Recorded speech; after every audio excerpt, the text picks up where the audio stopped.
یہی بات زبور 81 میں بھی دیکھ سکتے ہیں، جو کہ دراصل خدا کے اپنے لوگوں کے ساتھ معاملات کے حوالے سے ہے، اور وہ 11ویں آیت میں کہتا ہے کہ پر میرے لوگوں نے میری بات نہ سنی اور اسرائیل مجھ سے رضامند نہ ہوا، اور نتیجہ یہ نکلا کہ پس میں نے ان کے دل کو ہٹ پر چھوڑ دیا تاکہ وہ اپنے ہی مشوروں پر چلیں۔ خداوند نے اس فریب کو ہونے دیا جبکہ وہ شخص اپنے لیے جھوٹ کا انتخاب کرتا ہے، اور یہ دراصل کلیسیا اٹھائے جانے کے بعد ہوگا۔ یہ بت پرستی کی روح ہے جس کے متعلق ہم نے پڑھا اور اس کا عکس ساؤل میں بھی دیکھا۔ ایک بار پھر سے کلیسیا کے اٹھائے جانے کے بعد آئے گی، اور یہی بات مسیح نے متی 12 میں کہی۔ جب ناپاک روح آدمی میں سے نکلتی ہے تو سوکھے مقاموں میں آرام ڈھونڈتی پھرتی ہے پر نہیں پاتی، لیکن جب وہ نہیں پاتی تو اپنے پہلے مکان میں لوٹ آتی اسے جھڑا ہے، ہوا اور یعنی آراستہ صاف اور پاتی ہے۔ آراستہ، پھر جا کر 7 روحیں اپنے ساتھ بری ہمراہ لے آتی ہے، اور وہ داخل ہو کر وہاں بستی ہے، اور اس آدمی کا پچھلا حال پہلے سے بھی بدتر ہو جاتا ہے۔ گویا خداوند یہ کہنا چاہتا ہے کہ ان لوگوں کی بت پرستی کا انجام آغاز سے بھی بدتر ہوگا، اور میں کہنا چاہوں گا کہ یہ دوسرے تھسلنیکیوں کے 2 باب اور مکاشفہ کے 13ویں باب میں لکھا ہے کہ وہ بت پرستی اور غیر معبودوں کی طرف پھر لوٹیں گے۔ دوسرے تھسلنیکیوں کے 2 باب میں کہا گیا ہے کہ اسی سبب سے خدا ان کے پاس گمراہ کرنے والی تاثیر بھیجے گا، صحیح۔ اور جتنے لوگ حق کا یقین نہیں کرتے بلکہ ناراستی کو پسند کرتے ہیں وہ سب سزا پائیں گے۔ جہاں تک میں آپ کی بات کو سمجھا ہوں، فریب سے مراد ہے کہ اگر نبی کچھ فریب کھا کر کہے تو میں خداوند نے اس نبی کو فریب دیا۔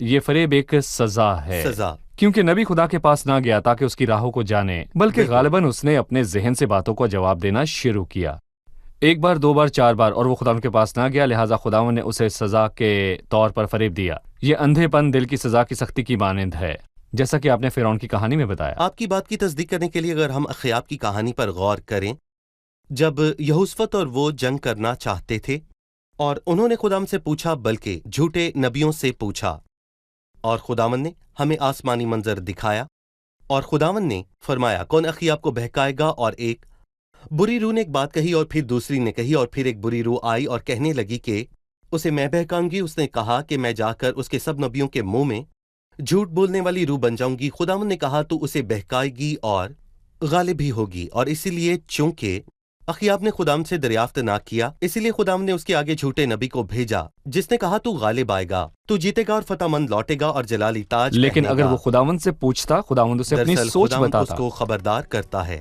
12ویں آیت سے لے کر 14ویں آیت تک یہاں بات یہ ہو رہی ہے کہ جب ملک گناہ کرتا ہے، اور 14ویں آیت میں خدا کہتا ہے کہ وہ 3 اشخاص یعنی نوح، دانیل اور ایوب کو بھیجتا ہے، تو بھی خدا فرماتا ہے کہ وہ اپنے صداقت سے فقط اپنی ہی جان بچائیں گے۔ اس نے ان 3 ناموں کا انتخاب کیوں کیا؟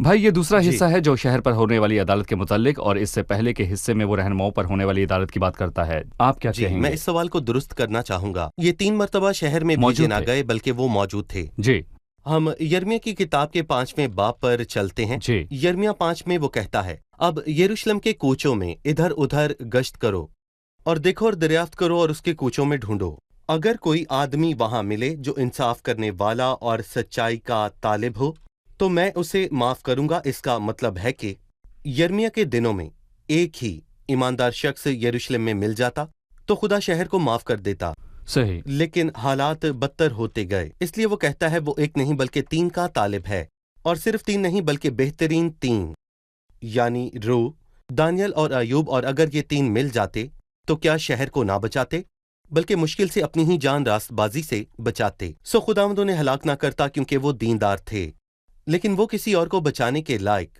نہ ہوتے۔ اور میں ان تینوں کی زندگی سے یہ سبق سیکھتا ہوں کہ وہ تینوں مشکل حالات میں رہے اور جی، وہ ٹھیک ہے۔ تینوں کٹھن حالات میں رہے۔ ذرا نوح کے متعلق سوچیں، جس کے دور میں ساری زمین بد کرداری سے بھر گئی اور دنیا اس حد تک بگڑ گئی کہ خدا نے کہا میں انسان کو ہلاک کر دوں گا۔ اور اس سے یہ ثابت ہوتا ہے کہ ایک دیندار اور خدا پرست انسان کے پاس مشکل سے مشکل حالات میں بہانہ نہیں۔ یہ نہ کہیں کہ آپ کے دن مشکل ہیں، کیونکہ نوح کے دن زیادہ مشکل تھے، لیکن وہ راست بازی میں قائم رہا، اور ایوب کے دن بہت مشکل تھے۔ اور یہاں پر میں یہ کہوں گا کہ، اور کہنے سے پہلے معذرت کرتا ہوں کہ ایسے میں انسان بے ایمان اور کافر ہو جاتا ہے۔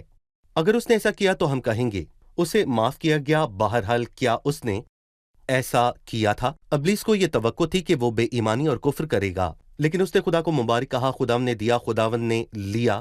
خداوند کا نام مبارک ہو۔ اور ایوب ہم سے یہ کہتا ہے کہ تم بھی دینداری صحیح۔ میں قائم رہ سکتے ہو، اور حزقیل دانیل کے ہم عمر تھا۔ اور یہ بات عام نہیں ہے کہ کوئی اپنے ہم عمر کا حوالہ دے، اور عموماً لوگ پرانے عہد نامے کے پرانے نبیوں کا حوالہ دیتے تھے، لیکن اپنے ہم عمروں کا احترام نہیں کرتے۔ لیکن حزقیل احترام کرتا ہے وہ محترم شخص ہے، اور دانیل کا اور احترام دانیل کرتا کا ہے۔ احترام کرتا ہے۔ بے شک وہ محترم شخص تھا، اور ان تمام مشکل حالات کے باوجود جن میں وہ رہا، اور یہاں تک کہ اسے شیروں کی ماند میں ڈال دیا گیا، جی، اور ٹھیک کیونکہ ہے۔ اس نے دعا کی، کیا ایسا ہو سکتا ہے؟ صرف دعا کرنے سے اسے شیروں کی ماند میں ڈالا گیا۔ وہ وفادار رہا، اور ہم تینوں سے سبق سیکھتے ہیں۔ بھائی ہم ایک اور سبق بھی سیکھ سکتے جی ہیں۔ ہاں۔ انہوں نے خود کو اپنی راست بازی سے بچایا، جس کا مطلب ہے کہ انسان کی راست بازی صرف اسی کے لیے ہے، اور وہ لوگ زمین پر تھے۔ جی سو اگر دیکھا جائے تو کوئی جا کر ایوب یا دانیال سے یا نوح سے نجات دینے کی درخواست نہیں کر سکتا۔ جب لوگ مر جائیں گے تو وہ زمین پر کیا چھوڑ جائیں گے؟ کیا کوئی بھی شخص زمین پر رہتے ہوئے یا اسے چھوڑ کر آسمان پر جانے کے بعد کسی کی نجات کا سبب بن سکتا ہے؟ کیا وہ کسی کو نجات یا معافی دے سکتا ہے؟ مجھے اس بات پر بہت غصہ آتا ہے۔ غصہ نہ کیجیے، غصہ میں کیے آپ بغیر کو مجھے غصے کے جواب بغیر دیجیے۔ جواب دیتا ہوں۔ مجھے بہت دکھ ہوتا ہے ان کروڑوں لوگوں پر جو اس ہلاکت کی سوچ کے قائل ہیں۔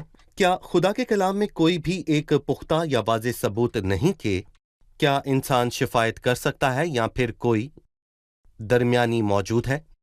کیا بائبل مقدس میں یہ نہیں لکھا کیونکہ خداوند ایک ہے اور انسان اور خدا کے بیچ ایک درمیانی ہے، یعنی خداوند یسوع مسیح، اور ہم یسوع کے سوا کسی اور کے طالب کیوں ہوں؟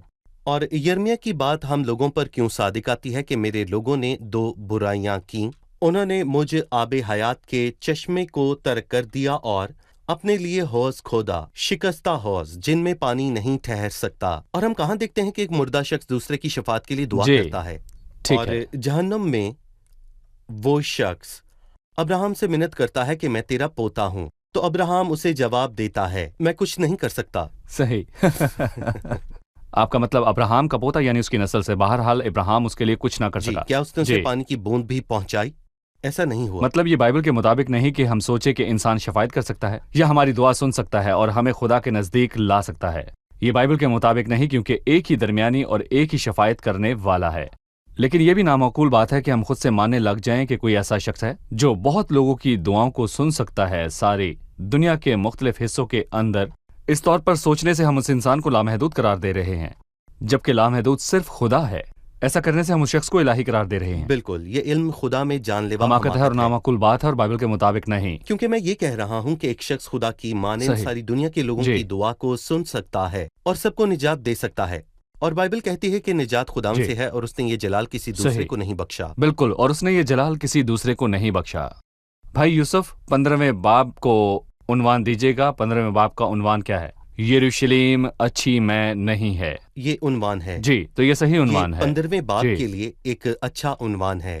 یروشلم کو 3 درختوں سے تشبیہ دی گئی ہے اور ان میں سے امتیاز کرنا بہت اچھا رہے گا۔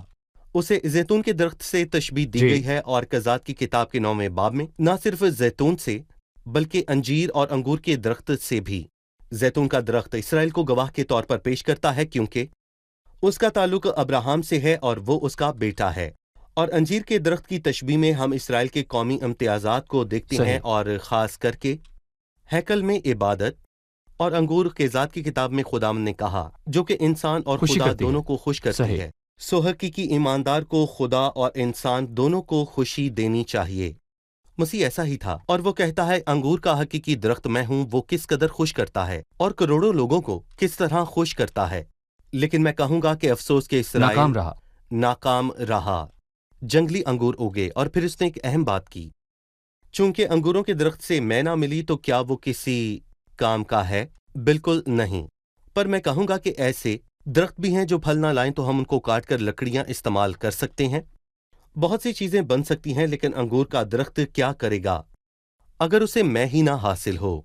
وہ کسی کام کا نہیں، اسے آگ میں جھونکا جائے گا، اور اسرائیل کی قوم کے ساتھ بھی ایسا ہی ہوگا۔ اس نے جنگلی انگور اگائے اور اس سے خدا کو کچھ نہ مل سکا، لیکن اسرائیل لہلہاتی تاک ہے جس میں پھل لگا۔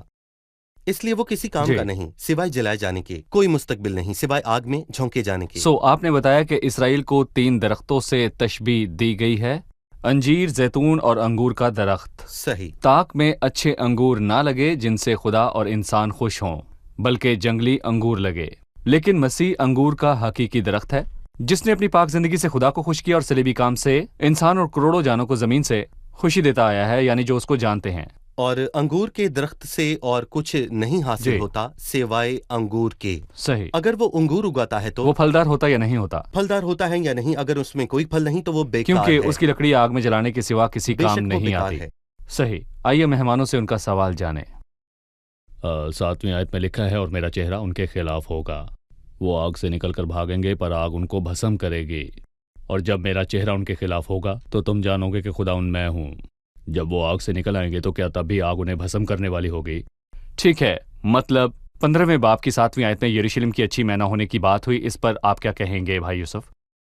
اس کے متعلق ہمیں بتائیں۔ جیسا کہ ہم نے سیکھا کہ اگر تاک میں کوئی پھل نہیں لگتا تو وہ دراصل بیکار ہوتی ہے اور اس کی ڈالیوں سے کچھ حاصل نہیں ہو سکتا سوائے آگ میں جھونکے جانے کے، اور یہاں وہ کہتا ہے کہ میں یروشلم کو آگ میں ڈالوں گا۔ اور متی کے 22ویں باب میں مسیح یہاں پر ایک بادشاہ کے بیٹے کی شادی کی تمثیل سناتا ہے۔ لوگوں نے بغاوت کی اور بادشاہ کے تمام سفیروں کو قتل کر دیا اور دعوت نامے کی تحقیر کی، تو بادشاہ قہر میں آیا اور اپنی فوجوں کو بھیجا اور قاتلوں کو ہلاک کر دیا اور ان کے شہر کو جلا دیا، اور میں کہوں گا کہ یروشلم کو ماضی میں جلایا گیا نبوکت نظر کے دنوں میں، اور پھر میں کہوں گا کہ تیتس کے دنوں میں بھی جلایا گیا، لیکن برا مستقبل آنے کو ہے اس بڑی مصیبت کے دور میں، بلکہ تمام ملکوں کو اس کی غیرت کی آگ کھا جائے گی، کیونکہ وہ یکلخت ملک کے تمام باشندوں کو تمام کر ڈالے گا۔ آگ شریر لوگوں کی منتظر ہے،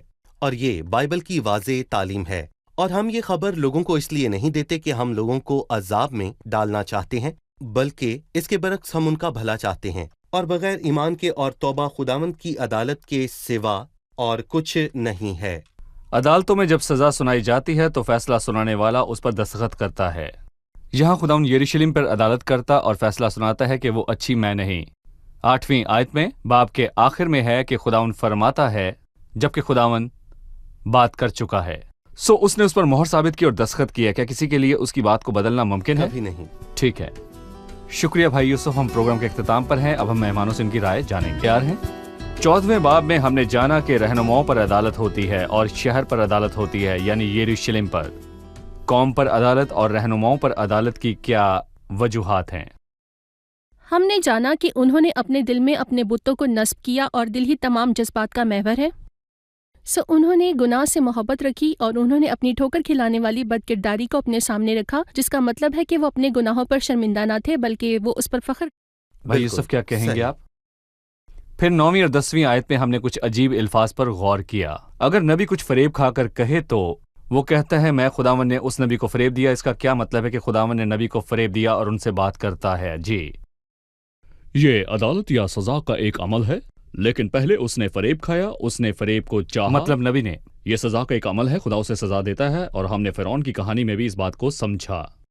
فرعون نے دل کو سخت کیا، مطلب خداوند نے اس کے دل کو سخت کیا۔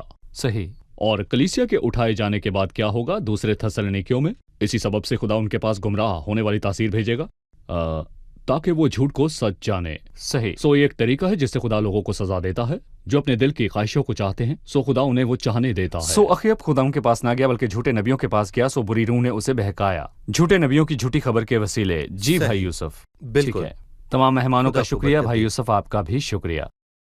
عزیز ناظرین، اگر اسرائیل بطور انگور خدا اور انسان کو خوش کرنے والی میں بننے میں ناکام رہا، مسیح اس کے نام کو جلال ملے انگور کا حقیقی درخت ہے جس نے خدا اور انسان دونوں کو خوش کیا، جیسا کہ یسوع نے خود کہا کہ میں نے زمین پر تجھے جلال دیا، اور وہ میں بنا جس نے انسان کو خوش کیا۔ کروڑوں لوگ زمانوں سے مسیح کے پاس آ کر خوشی پا رہے ہیں۔ میری دعا ہے کہ آپ بھی آج ان میں شامل ہوں۔ آپ مسیح کی ذات کے متعلق سن رہے ہیں تو اپنے دل اس کے لیے کھولیں، آپ کو وہ خوشی ملے گی جو بے انتہا ہے۔ حبشی کھوجے کو جو کچھ کہا گیا وہ آپ کے لیے بھی ہوگا۔ جب اس نے مسیح کو جانا اور اس پر ایمان لایا، وہ خوشی کرتا ہوا اپنی راہ چلا گیا۔ اگلی قسط میں آپ سب سے پھر ملاقات ہوگی۔ خداوند آپ سب کو برکت دے۔